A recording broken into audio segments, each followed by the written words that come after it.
गजपति जिला पारला खेमुंडी घटी एक दुखद घटना। गजपति एजीएम श्री वीरेंद्र कुमार दास गतकाली एक नैश्य भोजी कार्यक्रम जोगदे जगन्नाथ भजन गाउथबा बेले छाती रे जंत्रणा अनुभव करी असुस्थ होई तळे पड़ जाइथिले। तांको तुरंत जिला मुख्य चिकित्सालय पारला खेमुंडी को अणाई प्राथमिक चिकित्सा करा जाइथिला।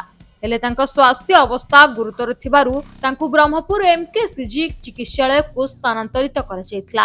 हेले तांकर चिकित्साधीन अवस्था मृत्यु घटिथिबा सुनिबाकु मिलिछि, जहा फଳରେ गजपति जिल्ला रे शोकर छाया खेली जाइछि। सूचना प्रकार उच्च रक्तचाप जोगु से असुस्थ होई पड़िथिले।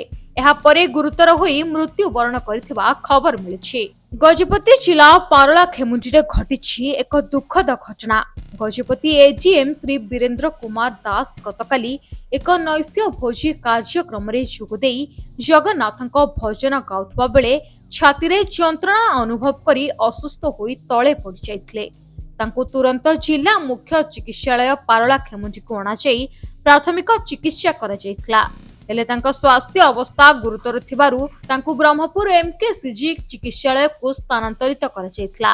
हेले तांकर चिकित्साधीन अवस्था मृत्यु घटिथिबा सुनिबाकु मिलिछि, जहा फଳରେ गजपति जिल्ला रे शोकर छाया खेली जाइछि। सूचना प्रकार उच्च रक्तचाप जोगु से असुस्थ होई पड़िथिले। एहा परे गुरुतर होई मृत्यु वरण करथिबा खबर मिलिछि। गजपतिरु पंचनंद दास रिपोर्ट रियो न्यूज।